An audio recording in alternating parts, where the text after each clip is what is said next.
al-wazifatu, ya, wazifah, tugas-tugas kita aksar, lebih banyak daripada al-awqat, daripada waktu yang kita punya. Wazifah bahasa Arab menunjukkan bahwa kita punya tugas. Apa tugas kita kepada Allah? Tugas kita banyak sekali.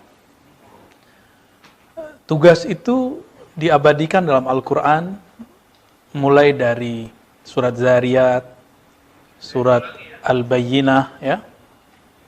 Ada beberapa ayat-ayat yang menyebutkan itu. Misalnya di kalau surah Al-Bayyinah, perintah yang sudah sangat tua, sudah lama, dan ini ada pada masa Bani Israel, Ahlul Kitab, mereka diperintahkan wama umiru illa liya'budullaha mukhlishina lahuddin. Tidaklah mereka diperintah kecuali untuk menyembah Allah Ta'ala dalam penuh dalam suasana atau kondisi mukhlisin. Mukhlisin artinya penuh ketulusan, tidak ada embel-embel apapun, itu yang disebut mukhlisin. Usaha untuk melepaskan diri dari apapun selain Allah Subhanahu wa Ta'ala.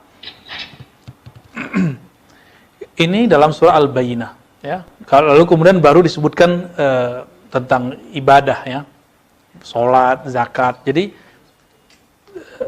tugas kita pertama adalah tulus. Bagaimana kita bisa tulus kalau kita tidak kenal Allah Subhanahu wa Ta'ala? Dan mengenal Allah ini tiada habisnya, tiada ujungnya.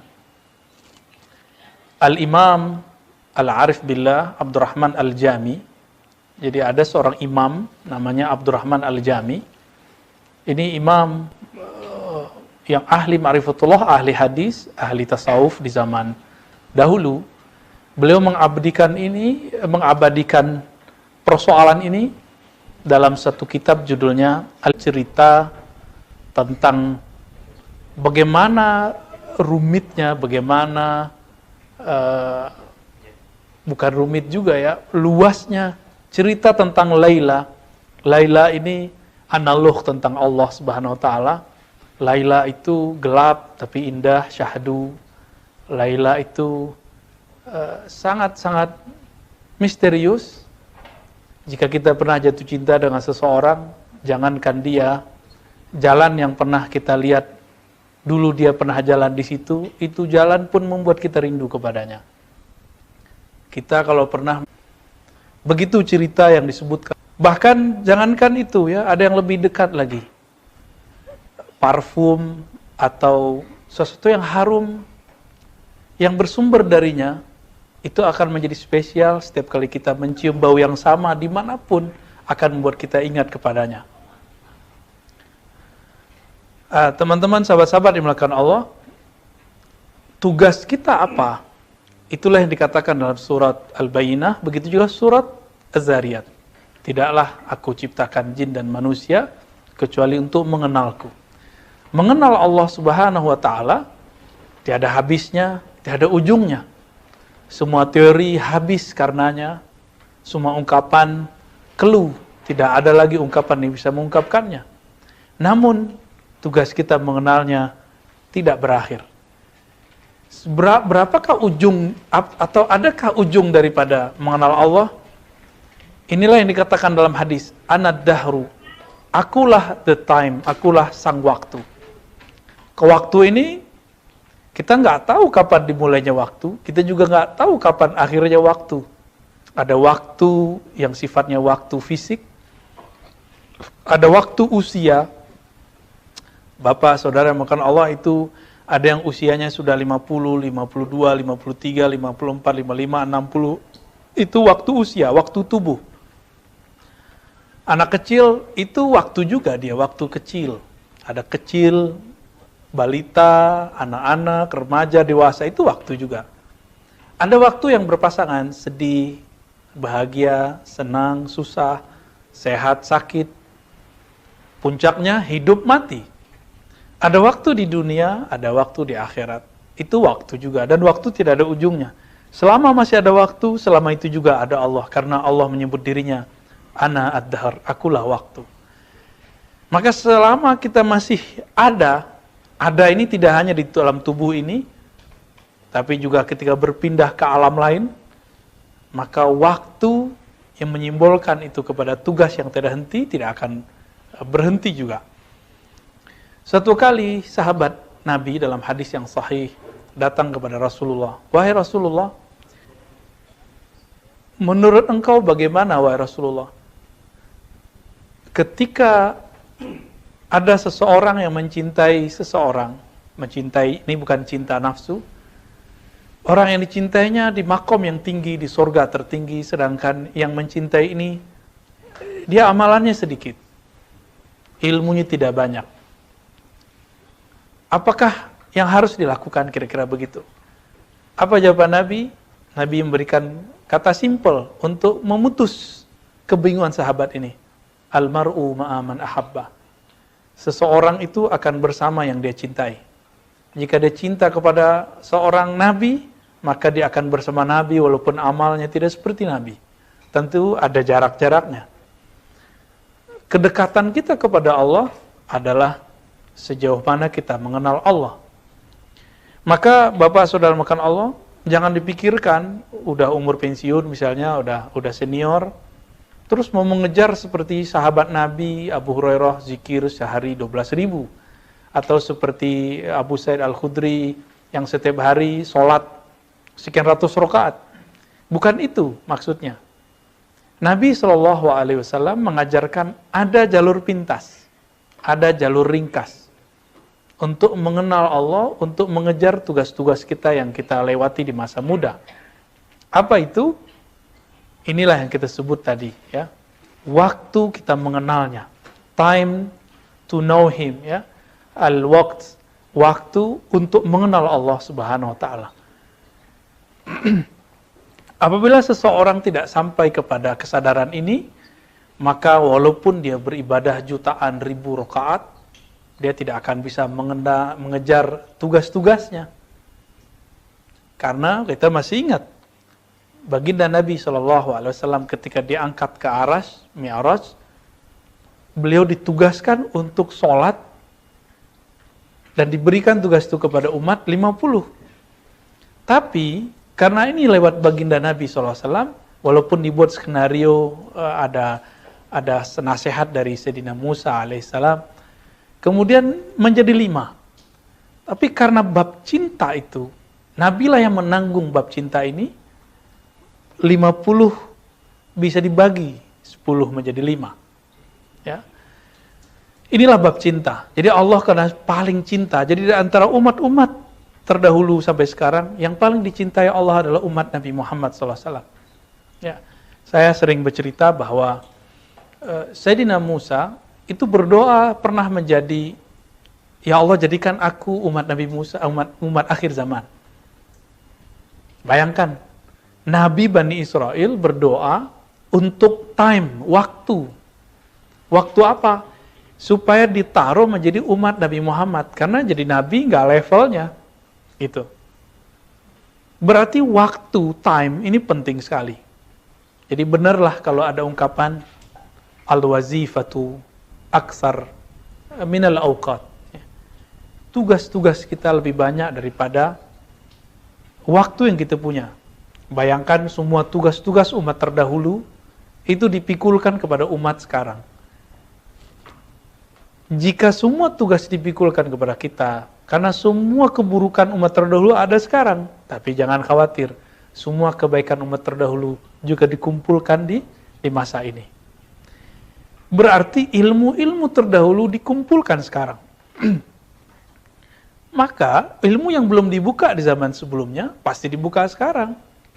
Meskipun masih banyak orang-orang yang berpikir, mohon maaf, tanda kutip kolot, ya. Ilmu begini kok dibuka, misalnya. Ilmu ini kok boleh dibuka, ini bukan ilmu untuk umum. Betul. Ada yang harus kita tetapkan orang awam tidak tahu, ada yang kita harus mengajak orang awam tahu. Saya banyak dialog dengan teman-teman saya, para ilmuwan, dosen, begitu juga para ustadz, para kiai. Mereka sering nyindir saya mengatakan gini, Ustadz, jangan terlalu serius, jangan terlalu tinggi. Kasihan orang awam nggak ngerti. Orang awam itu bodoh-bodoh. Apa tanggapan saya? Pak Kiai, Pak Ustadz, Buya, Syekh, Tuan Guru, sampai kapan antum akan membiarkan orang awam dalam keawamannya? Ini yang didobrak oleh Imam Ghazali di abad ke-5 Hijriah. Beliau sebelum wafatnya di awal abad ke-6, 505 beliau wafat, menulis kitab Kimia Usa'adah dalam bahasa Persia, diterjemahkan oleh beberapa ulama dan diringkas. Apa kata beliau? Potensi untuk mengenal Allah, mengenal diri, mengenal sang waktu, itu sama halnya jika para nabi bisa mengenal Allah, para wali bisa mengenal Allah. Chip yang sama Allah berikan kepada orang awam. Meskipun gak nyantri, meskipun gak kuliah, hak itu sama. Bukankah Al-Quran turun kepada kita dan itu sama? Quran yang diturunkan kepada para kiai sama dengan Quran yang diturunkan kepada muridnya kiai. Bedanya mungkin beda tekunnya dan beda mawahibnya, anugerah dari Allah Subhanahu wa Ta'ala. Nah, sampai kapan kita akan membiarkan orang awam awam? Mari sama-sama kita mengangkat keawaman mereka menjadi minimal menengah, middle. Kemampuannya di level menengah. Mereka mulai membicarakan Allah. Mau sampai kapan kita bicarain duit, gaji, kawin, ya, anak? Terlalu remeh. Orang-orang di akhir zaman ini hanya sehari-hari membicarakan itu. Makanya Allah menyinggung dalam surat Al-Hadid, innamal hayatud dunya la'ibun wa lahwun. Ya. Dunia itu cuma main-main. Ya. Berlomba-lomba, berbanyak harta, takatsur, ya, tafakhur, berbangga-bangga dengan harta dan anak. Mau sampai kapan ini cuma main-main? Mana yang seriusnya? Kita ini diberikan chip keseriusan dalam diri kita yang disebut akal. Makanya di Quran dikatakan afala ta'qilun. Apakah kalian tidak berpikir? Ini ayat yang paling saya suka semenjak saya membaca ayat ini dan gak pernah lupa. Afala ta'qilun. Apakah kamu tidak berakal? Afala yatadabbaruna al-Quran.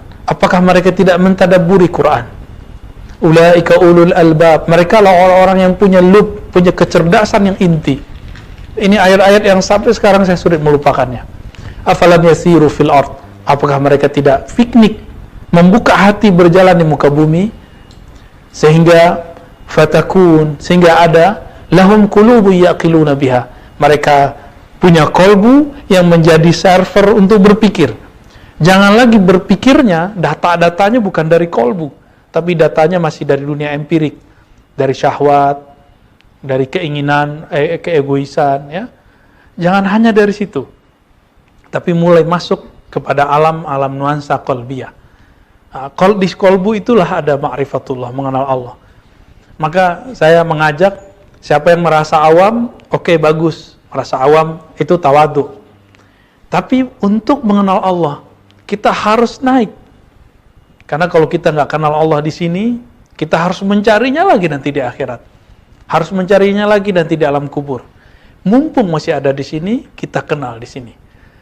Ada satu hadis yang juga saya favorit membacanya. Mungkin teman-teman pernah mendengarkan di time-time yang lain, event-event yang lain. Awal seseorang masuk ke alam kubur, apa yang ditanya? Itulah puncak dari tugas manusia. Man Rabbuk? Siapa Rabbmu? Siapa Tuhanmu? Siapa yang menciptakanmu? Itu yang ditanya. Nggak ditanya anakmu berapa, ya? Nggak ditanya istrimu berapa, gajimu berapa, rumahmu berapa, nggak ditanya. Kamu dulu pangkat terakhirnya apa? Kamu dapat gelar doktor nggak? Kamu dulu dosen ya? Kamu ini? Nggak ditanya. Yang ditanya itu man Rabbuk? Siapa Rabbmu? Rabb di situ adalah zat yang kamu yakini, dialah yang mengatur hidupmu. Dialah yang memberikan rezeki itu kepadamu. Itu Rabb. Kalau seseorang menganggap bahwa atasannya yang selama ini dia jadikan tempat mengabdikan diri, dia makan dari duit atasannya, sudah, nanti dia akan jawab, itu Tuhan saya. Ya. Digampar langsung tuh sama Munkar Nakir, ya. Hadis mengenai tentang alam kubur kan hadisnya sahih. Qurannya juga ada, ya. Kalau hadis itu sudah sampai derajat mutawatir, tapi kalau di Quran lafaznya masih implisit. Jadi pertanyaan pertamanya apa? Man Rabbuk? Siapa Rabbmu? Maka tugas kita apapun di dunia, mau kita seorang dosen, mau kita seorang pebisnis, politisi, mau seorang apapun, tugas ini nggak boleh hilang dari dunia kehidupan kita. Niatkan kalau kita bekerja apapun, ujungnya nanti bisa mengenal Allah Subhanahu Wa Taala di semua lini alam semesta. Ya. Disebut alam itu alam li'annahu alamun lillah. Ya. Disebut alam itu alam karena itu tanda-tanda bahwa Allah itu berperan di alam semesta. Ya. Saya juga sering buat ilustrasi sesuai dengan ayat-ayat Allah Subhanahu Wa Taala. Kita ini dulu tiada jadi ada, kecil, remaja, besar. Kita kan nggak sanggup menahan penuaan ini. Tiba-tiba muncul uban, ya. Jangan dikira Pak, walaupun saya paling muda di antara Bapak yang ngaji mungkin, tapi uban saya juga sama ada. Dan saya tidak sanggup menahan keluarnya uban itu. Jidat kita sudah mulai berkerut, kita nggak sanggup menahan kerutan itu. Kenapa? Itulah hebatnya waktu. Dan Allah menyebut dirinya, akulah sang waktu. Kita udah keburu berkerut dulu, ya. Maka banyak orang yang kemudian bertanya, saya sudah tua, saya sudah pensiun, saya sudah di akhir bekerja. Bagaimana cara menutupi kekurangan masa lalu? Jawabannya cuma satu, ya. Kenali yang kau sembah, maka itulah afdalul ibadah, ya. Itulah ibadah yang paling tinggi. Kita menyembah, tapi nggak kenal, ya nggak ada hasilnya. Yang ada cuma takban, capek. Kita menyembah dan kita mengenalnya, itulah yang benar. Oleh karena itu, solat kita, ayatnya kan menyebutkan aqimis shalah, dirikanlah solat. Dan coba perhatikan, solat itu selalu berkaitan dengan waktu. Solat itu selalu berkaitan dengan waktu. Asalnya, solat itu 50 waktu, tapi sekarang cuma menjadi 3 waktu, yang dari 3 waktu kemudian dipecah jadi 5. Lalu ayat wadduha di mana? Ternyata Allah sisipkan ada sholat sunat, wadduha, sholat duha. Yang panjang walaili idza saja, sholat malam, panjang sekali. Itu bisa berbagai macam sholat. Ternyata ahli-ahli falak, ahli-ahli nujum, mereka menghitung pergerakan, itu mazhab yang lama, ya. Ada pergerakan bintang mulai dari pagi sampai sore itu sekian, dari sore sampai pagi pun sekian kali. Semuanya waktu. Semuanya hanya tentang waktu. Waktu dimulai dari detik, bahkan sebelum detik itu ada sebutannya, detik, menit, jam, hari. Dan hari yang kita sebut hari sekarang itu, kalau di dalam Al-Quran dikatakan, hari itu, al-yawm nudawiluha bainan nas. Hari apa itu maksudnya? Hari kemenangan. Hari kemenangan, hari kalah, hari susah, hari senang, itu Allah cuma ganti aja. Sehat, senang, ini bolak-balik. Ya. Zikir, tidak zikir, lalai, ingat, itu waktu. Jadi waktu kita cuma 2, positif, negatif. Ya. Allah Subhanahu Wa Taala karena tahu kita ini gampang lupa, maka Allah mengatakan dalam surat Al-Ankabut, ya, surah Al-Ahzab dan surat-surat yang lain ada perintah berzikir. Ada satu redaksi dalam Al-Quran misalnya, tadi ada juga di Toha, ya, ada di Taghabun, itu perintah zikir. Salah satu yang paling saya ingat, ya ayyuhallazina amanu dzkurullaha dzikran katsira. Wahai orang beriman, yang dipanggil cuma yang beriman, yang percaya. Percaya nggak kepada Allah? Allah the time, sang pemilik waktu. Ingatlah Allah sebanyak-banyaknya. Jadi karena Allah ini tahu kita ini sok sibuk, ya. Kita ini betul-betul sok sibuk. Ya. Nonton berita 1 jam bisa, nonton dialog tentang Taliban 1,5 jam, 2 jam bisa. Ya, dulu kan ada ILC 3 jam bisa. Tapi menonton diri sendiri kita nggak bisa. Zikir misalnya 1/2 jam, 15 menit udah kesemutan. Datang ke kiai minta wiridan, kata kiai amal ini 1000 dalam hati. Ya 1000 banyak amat, saya kan sibuk.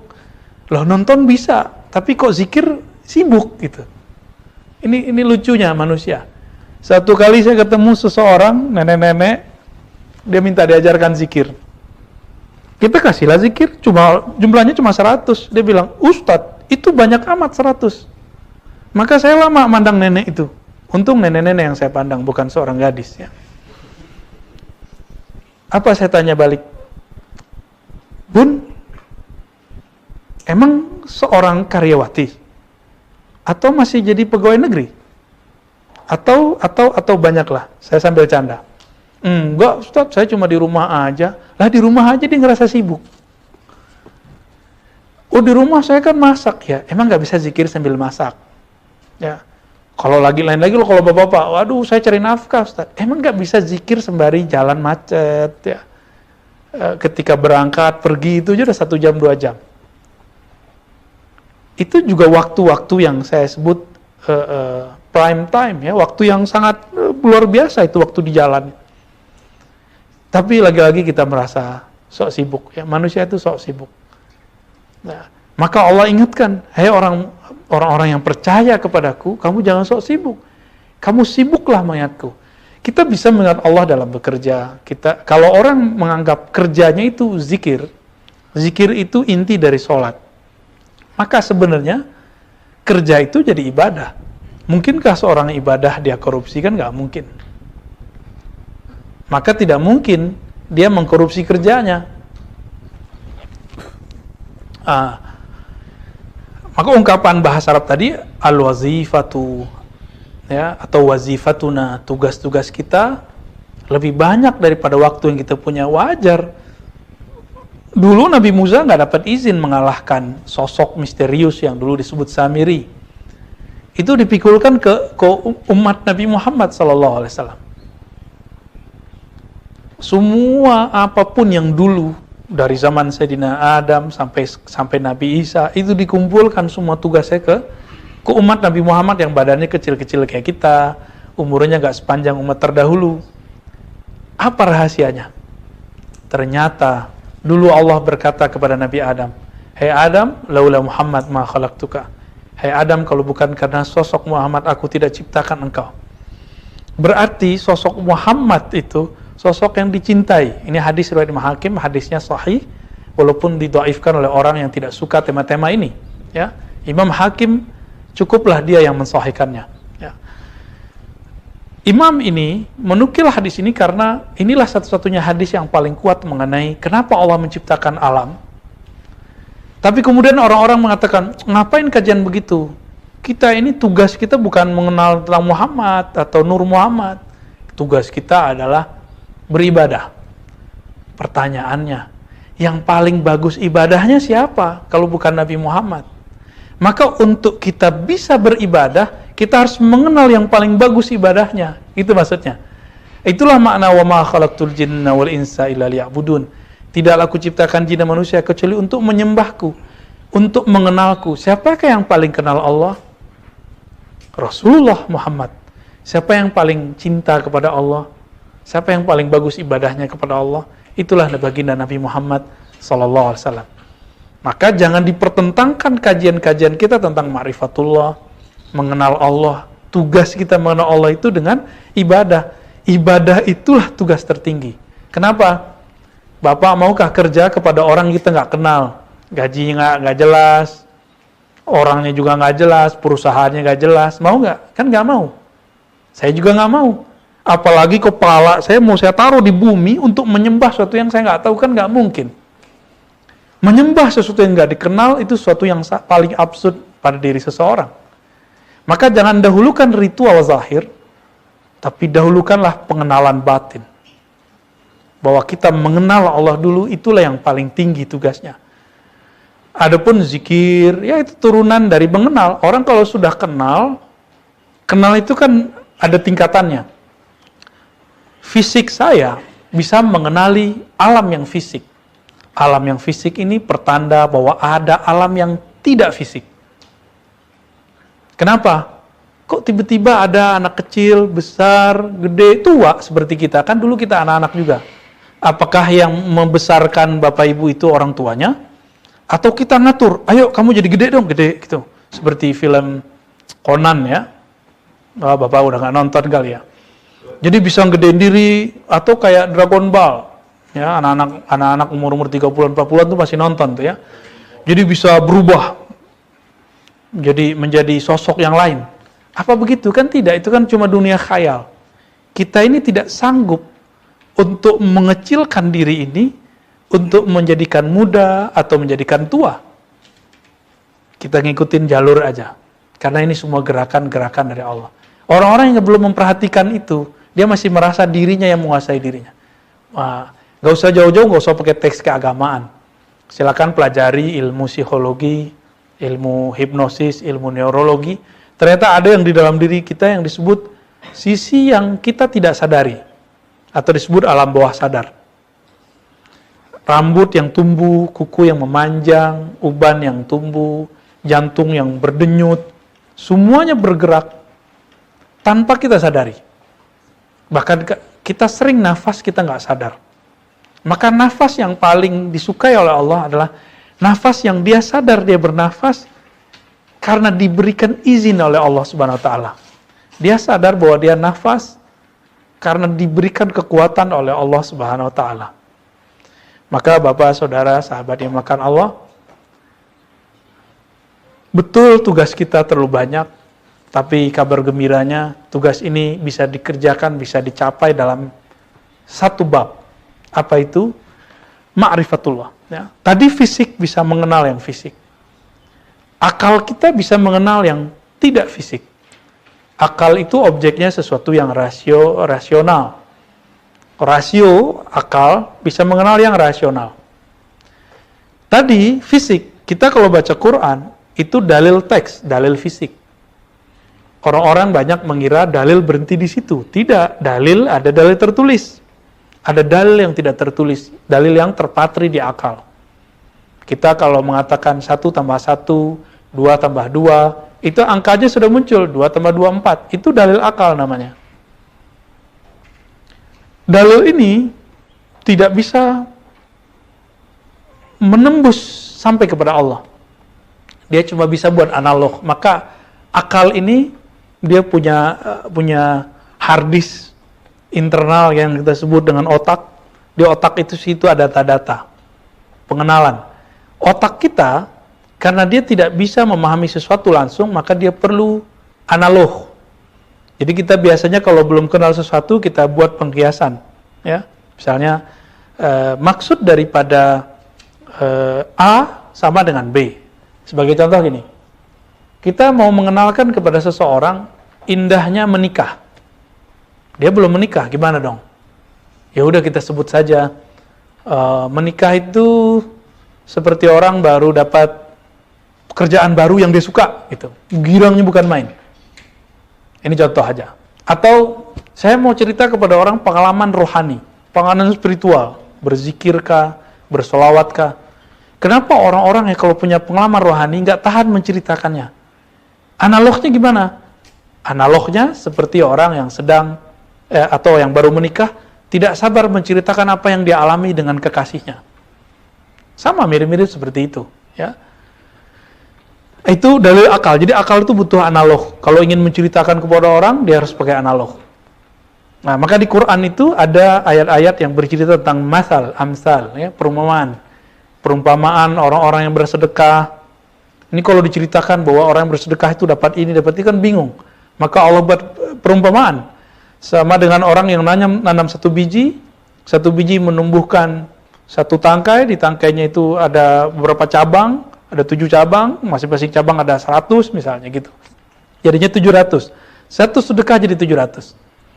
Tapi di situ ada kalimat ad'afan katsira. Orang-orang tertentu diberinya bukan 700, tapi bilangan yang banyak sekali. Yang tiada batas, unlimited. Nah itu berarti sudah nggak sanggup lagi akal untuk membahasnya. Itu orang-orang yang bersedekah bukan lagi ngitung-ngitung, bukan lagi karena dia berusaha ikhlas. Tapi dia sudah pasrah total kepada Allah SWT. Kepasrahan kepada Allah adalah nilai yang tanpa batas. Jadi bagaimana cara untuk mengejar kekurangan kita? Itulah yang dikatakan dalam surah Al-Bayyinah, Wa ma umiru illa liya'budullaha mukhlishina lahuddin. Tidaklah mereka ditugaskan kecuali untuk berserah diri saja, pasrah total kepada Allah Subhanahu wa taala. Itulah yang membuat zikir-zikir kita akan dilipat gandakan menjadi unlimited. Bagaimana caranya? Kenali yang disebut, kenali yang disembah. Maka 2 rakaat orang yang kenal Allah lebih baik daripada 70.000 rakaat orang yang tidak kenal Allah Subhanahu wa taala. Kenapa? Orang yang sholat 70.000 itu nanti dia akan takjub ke dirinya sendiri. Tapi orang yang sholat 2 rakaat, semakin bertambah rakaatnya, dia semakin merasa hina di hadapan Allah Subhanahu wa taala. Dan Allah itu suka sekali kalau ada hamba yang merasa hina. Allah paling gak senang kalau ada orang merasa mulia, karena Allah tidak mau ada kemuliaan selain kemuliaan dirinya. Jadi jangan pernah ngerasa saya ini lebih pinter. Ini kalau Bapak ini masih ngerasa sok pinter, merasa lebih pinter dari orang yang ikut di Zoom ini, udah alamat aja udah ya, jauh dari Allah Subhanahu wa taala. Karena itu sifatnya iblis. Iblis itu sifatnya adalah merasa dirinya besar, merasa dirinya pinter. Coba kalau berkumpul dengan komunitas kita, baik offline ataupun online, itu dipapas habis, ya. Dihabisin itu, buang masa lalu kita yang hebat itu. Betul dulu Bapak mungkin hebat, pejabat, punya gaji sekian. Ya, jangan power syndrome. Nah, ini penyakit yang ada pada diri seseorang, dia menyebut-nyebut masa lalunya yang hebat. Hati-hati, itu salah satu bagian dari penyakit kolbu. Masa lalu ya masa lalu. Orang-orang yang hebat itu, dia terpacu oleh masa lalu untuk masa depan. Dia tidak berhenti dengan masa lalunya. Baik, kembali kepada hadis qudsi tadi. Allah mengatakan, Anad dahru, akulah the time. Akulah sang waktu. Siapakah yang sanggup untuk menjadikan Allah atau menangkap Allah sebagai objeknya? Jika Allah mengatakan dialah waktu, yang namanya waktu itu. Oleh karena itu kita harus mengukur diri, ya, la yukallifullahu nafsan illa wus'aha. Allah tidaklah membebani seseorang kecuali sesuai dengan wusa' kelapangannya, kemampuannya. Nah, namun orang-orang yang tambah dekat kepada Allah SWT, nggak mungkin seseorang dekat kepada Allah kalau dia tidak dekat kepada Rasulullah. Inilah ayat yang sering saya baca. Kul in kuntum tuhibbunallaha fattabi'uni. Jika engkau cinta Allah. Jadi agama ini bunya 'alal hub. Agama ini dibangun dengan cinta. Lalu kenapa sekarang orang banyak merasa benci kalau beragama itu menjadi kaku, beragama itu kasar? Karena dia tidak faham inspirasi awal dari ayat ini. Bahwa ayat ini mengatakan jalan menujuku itu adalah jalan cinta. Kul in kuntum tuhibbunallaha fattabi'uni. Maka ikutilah aku. Jika kepada Allah harus pakai cinta, maka berarti jalan cinta itulah sang Nabi Muhammad SAW. Maka saya menerjemahkan nama Muhammad itu adalah sang pecinta sejati. Jalan cinta sejati. Itulah makna Nabi Muhammad SAW. Maka kami biasa mendengar di pesantren-pesantren, dulu guru-guru kita mengatakan, La ilaha illallah Muhammadur Rasulullah. La ilaha illallah Muhammad Habibullah. Tiada yang berhak disembah selain Allah. Muhammad adalah Rasul Allah. Muhammad adalah kekasih Allah. Kekasih Allah tidak ada jaraknya dengan Allah. Kekasih dengan kekasih tidak ada jaraknya. Kenapa? Dialah yang paling kenal. Jika Nabi Musa bisa berdialog dengan Allah, tapi tidak disebut kekasih dalam kekasih mutlak. Nabi Ibrahim punya posisi, ya, Khalilullah, teman. Belum disebut kekasih yang mutlak. Nah, kekasih ini tidak ada hijabnya dengan Allah, tidak ada tirainya dengan Allah. Maka jalan pintas, Bapak saudara makan Allah, apalagi sudah banyak di antara kita yang sudah lewat umurnya, mari kenali Allah lewat kenali Rasulullah. Mulailah membaca sirah-sirah Nabi, buku sejarah Nabi. Tidak hanya itu, mulai mempelajari sebenarnya ilmu Nabi itu apa. Ilmu Nabi adalah ilmu cinta kepada Allah Subhanahu wa ta'ala. Inilah puncak dari yang ditulis oleh Laila Majnun, oleh Abdurrahman Al-Jami ketika menulis Laila, tokoh yang dicintai yang sangat misterius, Allah SWT Laila artinya dalam waktu gelap kita tidak bisa melihat. Laila itu artinya gelap sebenarnya. Misterius.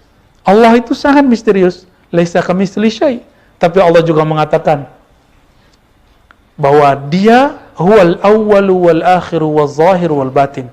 Dialah yang zahir, dialah yang batin. Dia zahir, berarti dia tidak misterius. Tapi dia juga batin, dia juga misterius. Jadi Allah ini gabungan pelangi-pelangi. Maka beruntunglah orang yang mengerti bahwa Allah ini punya sifat yang sangat beragam. Orang yang cinta itu akan mengenali sesuatu yang banyak dari Allah SWT, sifat-sifatnya yang beragam. Maka sahabat-sahabat, teman-teman, bapak yang melakukan Allah, tugas kita mengenal Allah, kenali sifatnya, kenali namanya, semoga Allah hantarkan kepada mengenali zatnya. Dengan demikian, sholat yang 2 rakaat lebih bermakna daripada yang sebelum-sebelumnya kita sholat berrakaat-rakaat. Cukuplah, kata Imam Ahmad Tijani, ya, berdasarkan satu riwayat hadis.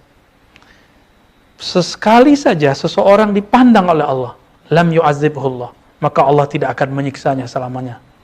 Jadi sekali saja kita dipandang oleh Allah dengan rahmat, maka Allah tidak akan menyiksa kita selama-lamanya. Kapan saatnya Allah memandang kita dengan rahmat? Rahmat itu adalah cinta. Siapa yang tidak mengenali cintanya kepada Allah, maka dia tidak akan dipandang dengan cintanya. Wassallallahu ala Muhammad. Mungkin ada diskusi, silakan kita diskusikan setelah ini ya. Tafadhal. Baik Pak Ridaya, saya mulainya dari pertanyaan terakhir. Ini banyak ungkapan pertanyaan begini, ini bagus ya, tapi dengar aja jawabannya. Jawabannya bagus apa enggak, nanti rasain sendiri ya.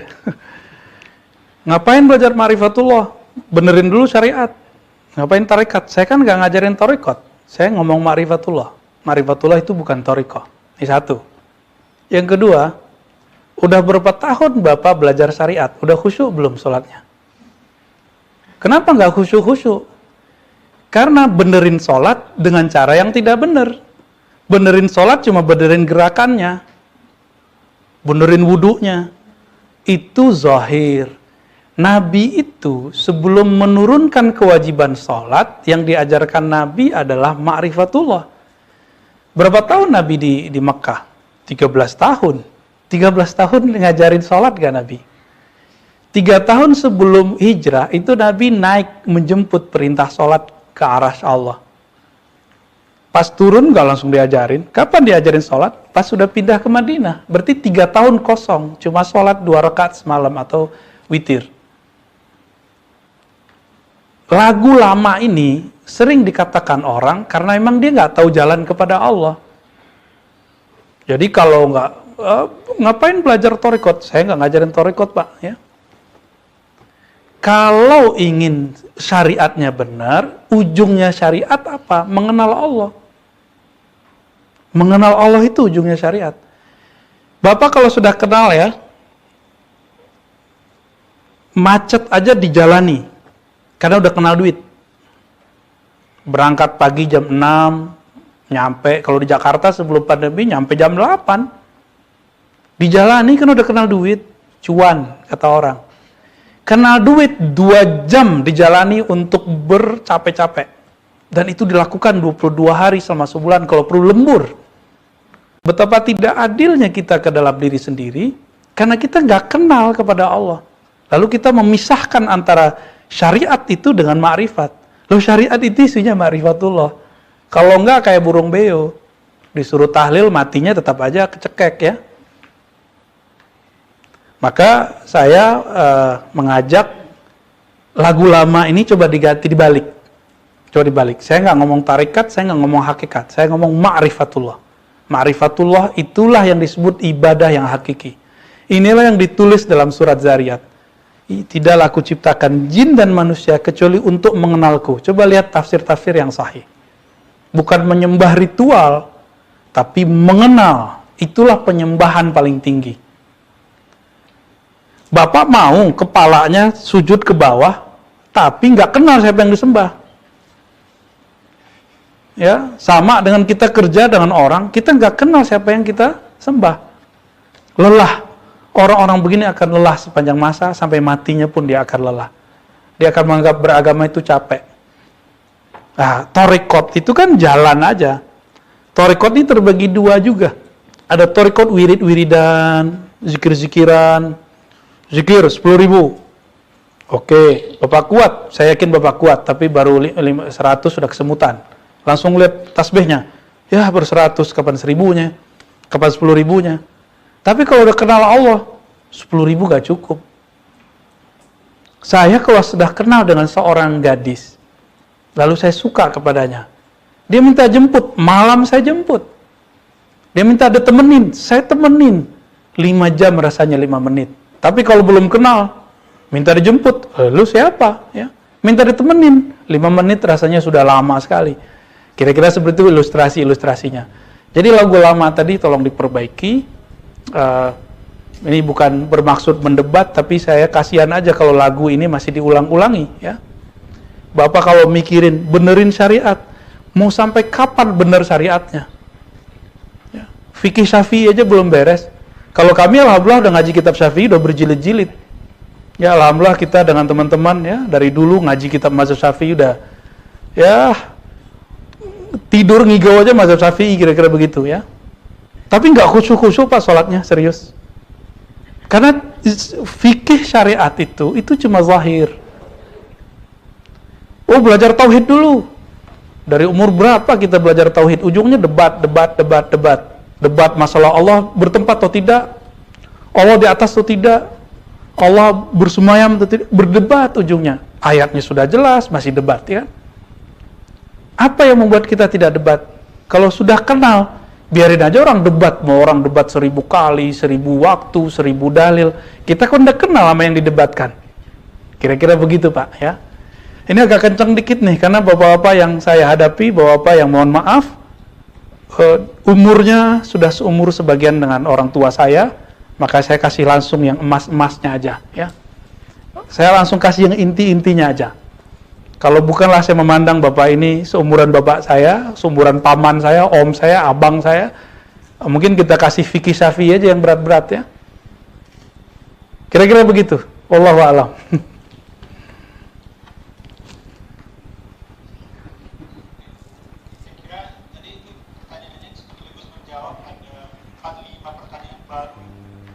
Di kolom chat ini yang intinya itu pertanyaan tentang cara mengenal Allah gitu ya, cara menghadirkan kehusyuan, cara mengingat tidak hanya di pikiran tapi juga di alam, di batin kita atau di kalbu kita. Ini ada satu pertanyaan yang barangkali yang agak minta fatwa ini tentang apakah perokok berat masih bisa mendapatkan cinta Allah gitu. Kemudian yang kedua adalah ya bagus Pak Ridaya ya. Teman-teman, ini bapak-bapak yang melakukan Allah itu kan bukan fisik. Allah itu bukan fisik. Bahkan Allah itu lebih halus, lebih suci daripada suatu yang metafisika. Kalau kita masih membayangkan dia ngerokok, masih dia kenal Allah lah, ada kaitannya ya. Jangan ngerokok. Seorang pembunuh 100 orang itu masih bisa kenal Allah kok. Ngerokok nggak bunuh orang secara beringas, itu masih pelan-pelan. Saya agak lucu dengar ada seseorang ngomong, ngerokok itu syirik.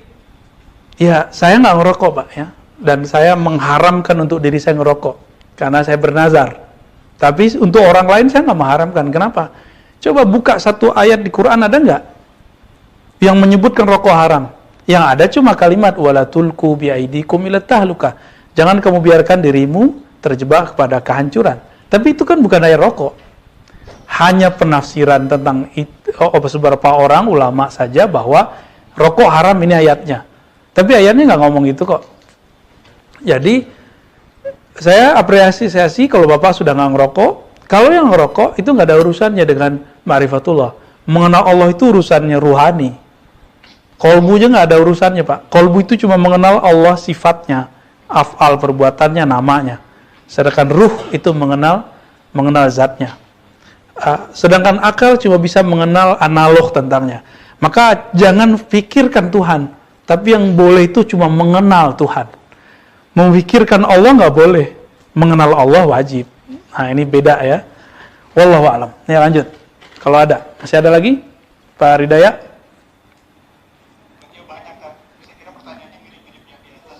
Dipilih aja 1 atau 2 lagi Pak. Ya, 1 atau 2 lagi. Itu pertanyaan tentang kebutuhan untuk guru atau pembimbing rohani. Apakah bagaimana sebetulnya kedudukannya gitu? Karena ada juga yang mulai memperkenalkan ajaran-ajaran seperti ini lewat medsos gitu. Apakah itu absah menurut syariat atau bagaimana gitu? Ya. Kembali ke ayat tadi. Tadi saya menyebutkan 1 ayat. Jika engkau mencintai Allah, ingin bersama Allah, ingin sampai mengenal Allah, fattabi'uni, ikutilah aku. Kita kan nggak sesama nama Nabi, maka kita nggak bisa ngikutin Nabi langsung. Terus siapa yang diikuti? Muridnya Nabi, sahabat. Kita juga nggak sesama dengan sahabat. Terus ikutin siapa dong? Murid dari muridnya sahabat, terus sampai sekarang. Jadi ada jalur pintas mengenal Allah, jalur pintas bersyariat, jalur pintas bermakrifat. Kita berguru, bermursyid, punya ustadz, punya kiai, yang kiai itu kenal Allah. Jangan gurunya yang nyuruh amalan-amalan yang bikin capek lagi. Saya udah sering menyebutkan juga di event-event tertentu, Al-Imam Abdul Hasan Syazili menyindir banyak murid dan banyak guru. Apa kata beliau? Syekhuka man la yut'ibuka. Gurumu itu bukan yang membuat kamu lelah berwirid ini dan itu. Gurumu, jika kau diberi satu zikir, kamu semangat mengamalkannya. Kira-kira begitu. Itu berarti guru kita tuh. Kenapa? Karena kita kenal sama guru. Jadi kalau Allah ini kan menyebut dirinya laisa kamitsli syai', tidak ada yang serupa dengannya. Berarti transenden. Transenden ini lebih tinggi lagi daripada abstrak. Bingung mau jelasinnya, yang bisa cuma dirasakan. Karena tidak bisa dijelaskan, maka butuh ada seorang sosok yang mengenalnya, yang menjelaskan bagaimana cara berinteraksi dengannya. Jadi jalur pintas dari semua yang saya ceritakan tadi adalah Bapak harus punya guru, dan gurunya bukan guru online. Kita guru online begini cuma manas-manasin aja Pak. Dan mesti saya gantung, nggak boleh saya buka, karena ilmu ini ilmu rahasia, rahasia Allah Ta'ala. Ilmu rahasia sama dengan benda berharga. Benda yang berharga nggak mungkin diobrol di tengah jalan, nggak mungkin diobrol di sosmed. Ini pun kita sudah banyak yang kita buka. Ya. Bapak silakan buat lihat kajian-kajian saya, itu sudah banyak yang kita buka. Tapi masih dalam batas-batas yang diizinkan oleh guru-guru kita, masyayikh kita. Oke, masih ada? Mungkin 1 lagi Pak?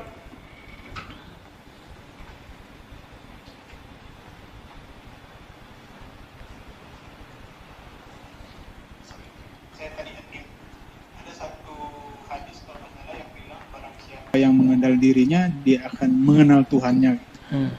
Mungkin Ustadz bisa sedikit mengelaborasi dalil ini dengan apa yang disampaikan tadi soal ma'rifatullah atau mengenal Allah. Baik.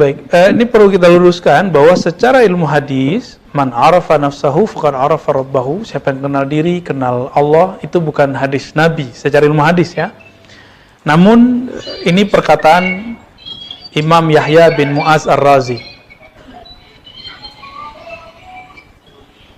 Ya, di-unmute dulu ya.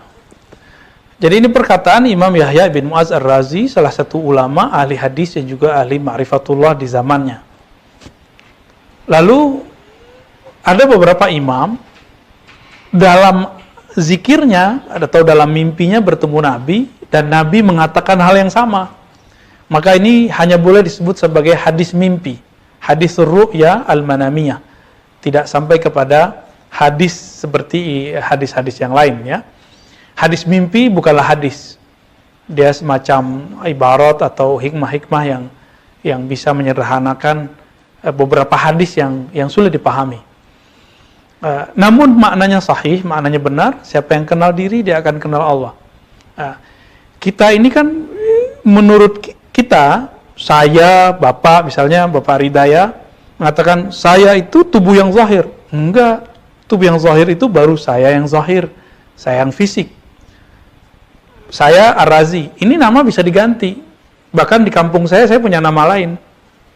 Di teman kampus saya dulu saya punya nama lain. Di pesantren saya punya nama lain. Jadi kalau nama yang tubuh fisik ini lain. Yang dikasih nama di pesantren, di kampus, di kampung, itu kan bukan fisik ini saja, tapi ada sisi lain yang diberi nama.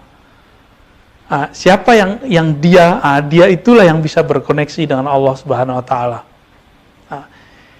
Saya pernah membahas juga surat Shad ayat 71-72 bahwa Allah Ta'ala berfirman, sesungguhnya aku ciptakan manusia daripada tanah.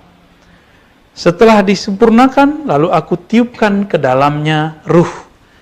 Maka tiupan itu, ruh itulah yang bisa mengenal Allah. Allah itu, Bapak, Saudara bekal Allah, zat yang disebut Qadim. Qadim ini tidak berawal, tidak berakhir. Transenden kalau bahasa akidahnya. Kita ini baru, kita ini fisik. Tidak mungkin fisik bisa mengenal yang tidak fisik. Jadi fisik ini hanya bisa mengenal sesuatu yang fisik. Akal hanya bisa mengenal sesuatu yang masuk akal. Qalbu hanya bisa mengenal nama, simbol, sifat. Sedangkan ruh, dia bisa mengenal sumber dari semua itu. Jadi, yang mesti dipentingkan di umur kita sekarang, saya juga nggak tahu, kita kan potensi untuk tiada ini bisa dalam waktu yang dekat. Kita nggak tahu, semoga umur kita panjang dalam taat kepada Allah. Tiba-tiba besok COVID, tiba-tiba besok kena penyakit ini, mati, kan kita nggak tahu. Maka mulailah niat dari malam ini, jangan reject lagi, jangan, susah. Kalau masih begitu, susah terus sampai akhir. Cobalah mulai kemudian masuk kepada perenungan batin, perenungan ruh. Ya, udah lama mungkin di antara Bapak ini sudah ada yang belajar thariqat, belajar masuk aliran ini, aliran itu. Coba mikir-mikir ke diri sendiri. Apa yang salah dari sholat saya? Kok sudah masuk aliran ini sholat saya nggak khusyuk juga? Sudah masuk thariqat ini sholat saya nggak khusyuk juga? Apa yang salah? Berarti orientasi keilmuan yang belum nyampe. Kenapa? Karena masih sibuk dengan dalil-dalil yang zahir, dalil-dalil indeks, masih sibuk dengan angka-angka zikir, belum mengenal yang punya dalil, belum mengenal yang kita zikirkan. Maka kenalilah diri ini mengenal sumber dirinya, yaitu Allah Subhanahu Wa Taala. Demikian Pak Ridaya dan Bapak-bapak semua.